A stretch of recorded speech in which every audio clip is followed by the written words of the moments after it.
네, 더불어민주당 윤건영 의원과 함께하는 슬기로운 정치 매주 목요일에 찾아뵙는데요. 자, 이번 주는 하루 당겨서 오늘 만나보도록 하겠습니다. 나와 계시죠, 의원님? 네, 안녕하세요. 윤건영입니다. 네, 안녕하세요. 지난주에 저희하고 인터뷰할 때 한미 정상회담을 소개팅에 비유하신 바가 있었거든요.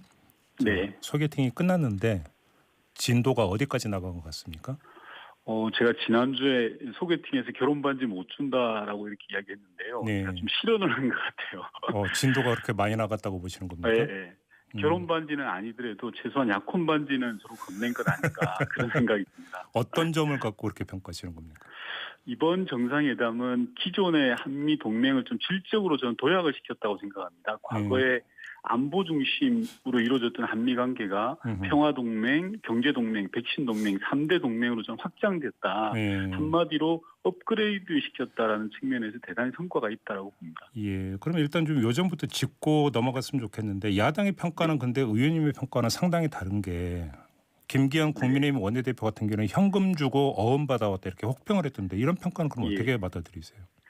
아무래 이 국민의힘이 야당이지만 참 속이 좀 좁은 것 같다고 생각합니다. 그래요? 잘한 거는 잘했다고 깔끔하게 인정하면 될 일인데 이 사돈이 땅 사면 배가 아픈 그런 모양으로 나오시는 거 이렇게 좀 대단히 유감이고요. 야당도 이제는 통 크게 인정할 건 인정하고 넘어갔으면 좋겠습니다. 만약에 국민의힘이 계속 현금 이야기하는데 그 현금이 도대체 무엇인지 저는 묻고 싶어요. 그리고 제가 생각할 때 이번 한미 정상회담은 당장에 필요한 현금뿐만 아니라 미래의 대한민국까지 생각하는 일종의 황금알을 낳는 거위를 만들어냈다 이렇게 생각하거든요. 근데 지금 국민의힘은 앞으로 매일매일 황금알을 낳을 거위를 두고 이건 어음이다. 당장 배고프니 지금 잡아먹자. 이런 식으로 나오는 건 이건 좀 자리에 맞지 않다라고 생각합니다. 아무래도 이제 그 초점은 백신에 맞춰져 있는 것 같은데요. 대량의 백신을 조기에 들여왔어야 되는 거 아니냐. 예를 들어서 백신 스와프나 이런 게 체결됐어야 되는 거 아니냐. 이런 아마 판단이 깔려 있는 것 같은데요. 네.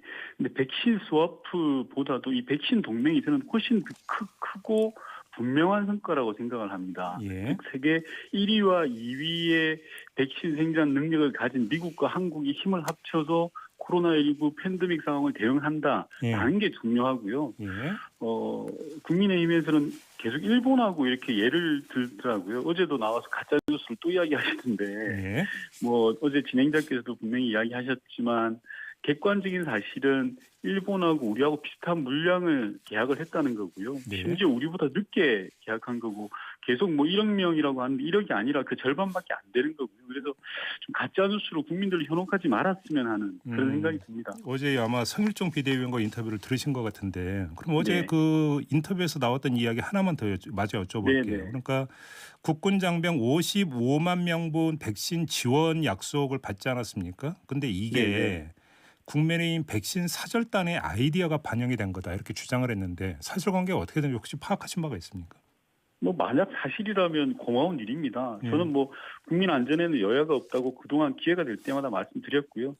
근데 아쉽게도 어제 인터뷰 들어봤고 그분들 주장을 다 살펴봤는데 구체적인 근거가 별로 없더라고요. 어찌됐든 저는 국민의힘이 숟가락 얹는 거 신공은 정말 존경스러울 지경이다라고 생각하는데 제가 지난주 방송에서도 예언을 하지 않았습니까? 이 정상회담 직전에 황모 전 대표라든지 사절단이 반드시 정상회담에 숟가락을 얹으려고 할 거다라고 했는데 저는 제 예언이 맞았다라고 생각합니다. 아, 그래요. 알겠습니다. 한미 동맹이 질적으로 한 단계 이제 올라섰다라고 조금 전에 평가를 해 주셨는데 네네. 근데 일단 이전부터 여쭤볼게요. 대만 해협을 거론한 것을 두고 지금 중국 쪽 반응이 상당히 예민하게 나오고 있는데 이걸 어떻게 평가를 해야 되는 겁니까? 이번 이 상황을 어떻게 관리했는지 측면에서 보면 저는 좀 다른 평가가 가능하다고 생각하는데요. 미일 정상회담이나 한미 정상회담 직후에 중국의 반응이 완전히 다릅니다. 예를 들면 미일 정상회담 때는 홍콩, 신장, 위구르 인권 이슈가 구체적으로 언급이 됐고요. 이번 문재인 대통령 때는 다 빠졌죠. 그러다 보니까 중국이 스가 총리가 다녀간 이후에는 일본 대사를 불러서 항의를 정식으로 했습니다. 근데 이번 문재인 대통령 한미 정상회담에서는 절제된 반응을 보였습니다. 원론적인 것만 보였던 거죠. 그래서 저는 이 미중 갈등이라는 변수가 국제 외교의 상수로 봐야 되는 지금에서는 우리 정부가 그동안 잘 대응해 왔다. 그리고 앞으로도 그럴 것이다. 그런 생각하고 있습니다. 그러면 지금 겉으로 드러난 반응은 의례적인 그냥 액션이고 내면적으로는 그렇게 크게 지금 반응은 안 하고 있다 이런 말씀이십니까? 네, 원론적인 언급 정도로 봐집니다. 네. 일각에서는 뭐 시진핑 중국 국가주석의 방안이 늦춰질 가능성도 있다 이런 식으로 진단하는 목소리도 있던데 그럼 이건 좀 너무 나간 진단이라고 보시는 겁니까? 네, 그렇습니다. 뭐 다른 보도에 따르면 시진핑 주석의 방안이 빨라질 것이다라고도 보도한 언론도 있습니다. 그래요? 예. 만약에 미국이 우리한테 중국이랑 인연 모든 거 다 끊고 미국 편만 들어라라고 강요할 수 없지 않습니까? 저는 중국 또한 마찬가지라고 생각합니다. 예. 이웃 국가로서의 존중은 상대 국가를 인정하는 데 있다는 것을 잘 알고 있고 예. 중국이 어떤 선택을 하는 것이 자기들에게 도움이 되는지 너무 잘 알 거라고 생각하고요. 합리적으로 판단할 거로 예상합니다. 이 점은 어떻게 보세요? 오늘 한 조간 같은 경우는 어떤 보도까지 나왔냐면 네. 이 한미 정상 공동 성명을 보니까 우리 쪽 표현보다는 미국 쪽 표현이 나오고 미국이 제시한 초안을 거의 대부분 받아들인 거 아니냐 이런 진단까지 그 보도를 내놨던데 어떻게 봐야 되는 겁니까? 저는 좀 한 가지 당부하고 싶은 것은 일부 언론이나 좀 야당이 제발 불필요한 갈등까지 만들어서 부추기지 말았으면 좋겠습니다. 국익을 생각했으면 좋겠다는 생각이 들고요. 예. 정상회담에서의 합의문은 양측이 치열하게 조율하고 조정하는 과정을 거칩니다. 그런데 그런 부분들에 대해서 일종의 폄훼하고 왜곡하는 것은 정말 하지 말아야 될 일이다라고 생각하고요. 예.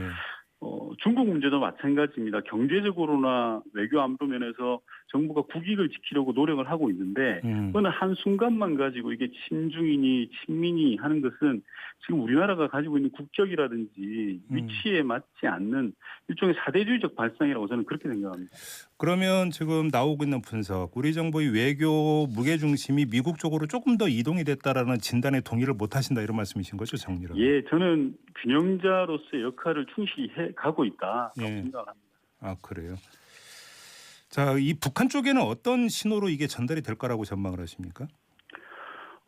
나름 미국의 강력한 대화의 메시지가 저는 전달되었다라고 생각하는데요. 그 근거가 몇 가지 있습니다. 첫 번째는 미국은 종종 싱가포르 선언을 인용을 했지만 판문점 선언을 미국 정상이 대통령이 확인한 건 이번이 처음입니다. 네. 그리고 많은 부분들이 예측을 했지만 인권 특사를 먼저 발표할 거다 이렇게 예측했지 않습니까? 그런데 그게 아니라 대북 특별대표를 먼저 발표했다라든지 이런 부분들에 대해서는 강한 대화의 메시지가 있을 거다라는 시그널을 준 건 분명한 것 같고요. 특히 바이든 대통령의 여러 워딩 중에서 전 좀 중요하다고 보고 있는 게 남북 대화의 관여 협력에 대해서 적극적 지지를 표명했습니다. 어떠한 조건이나 단서가 붙지 않거든요.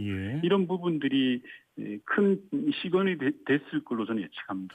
그런데 지난주에도 한번 그런 질문을 드린 바가 있는데 남북 대화라고 하는 게 지금 독자적인 영역이 어디까지 있을 수 있다고 생각하세요? 대북 제재에 어긋나지 않는 사업들을 우리가 하려고 해도 미국이 이제 반대나 우려를 하면 쉽게 속도를 못 냈지 않습니까? 근데 그런 걸 감안하면 조금 전에 말씀드렸던 바이든 대통령 입장은 매우 큰 변화입니다. 저는 누군가는 이제 한미 정상회담 이후에 공이 북한으로 넘어갔다라고 이렇게 표현하시더라고요. 그런데 정확하게는 저는 한반도에 공이 떨어졌다라고 봅니다. 그러면 예를 들어서 그 남북을 잇는 그 육로가 유엔군 사령관의 불허 때문에 열리지 않은 경우가 있지 않았습니까? 네, 자, 그러면 있었습니다. 이런 그 문이 열릴 수도 있다고 전망하시는 겁니까? 네, 저는 가능하다고 생각하는 게요. 조금 전에 설명드렸던 바이든 대통령의 남북 대화에 대한 지지에 어떠한 조건이나 단서가 없었다라는 겁니다. 그래서 문재인 정부가 한반도 운전자로서의 역할을 해야 될 시기가 왔다라는 생각이 들고 2017년에 타임지 모델로 문재인 대통령이 등장한 적이 있거든요. 그때 표지 제목에 뭐라고 나와있냐면 협상가로 나왔습니다. 네고시에이터. 그 시간이 저는 다시 돌아왔다고 생각을 합니다. 그러면 예를 들어서 그 북한에 의약품을 보내려고 했는데 의약품을 보낼 수 있지만 싣고 가는 트럭이 안 된다고 해서 제지당한 경우도 있지 않습니까? 이것도 풀릴 수 있다고 보시는 겁니까? 저는 그런 영역들이 충분히 이제 극복 가능한 사안이 되지 않았나라고 말씀드리는 겁니다. 그러면 바로 그런 인도적인 지원부터 아마 실행에 들어갈 수 있다라는 말씀이신 거고요. 정리를 하면. 저는 크게 보면 방금 말씀하셨던 민주주의적 지원 그게 더해서 코로나 방역도 저는 가능하다고 생각하고요. 네. 어떻게 보면 기후 위기에 대한 공동의 대응도 저는 가능하다 이렇게 생각합니다. 기후 위기 대응이라고 하면 예를 들면 어떤 것이 있을 수 있는 겁니까? 예를 들어서 탄소 중립과 관련해서 예. 또 있을 수 있고요. 제가 일전에 대북 특사로 평양을 갔었는데 예. 동평양 발전소에서 아주 많은 매연이 나오더라고요. 그리고 우리 국내 연구에 의하면 그러한 것들이 우리 대한민국으로 상당 부분 넘어온다라는 겁니다. 저는 이런 부분들은 유엔의 대북 제재와 상관없이 뭐 미세먼지 부분들 이런 부분들은 충분히 가능하다라고 생각합니다. 그 정도까지는 바로 갈 수 있다 남북이. 네, 네. 그러면 이런 문제를 협의하기 위해서 대북 메신저가 가동이 될 가능성은 어떻게 보십니까?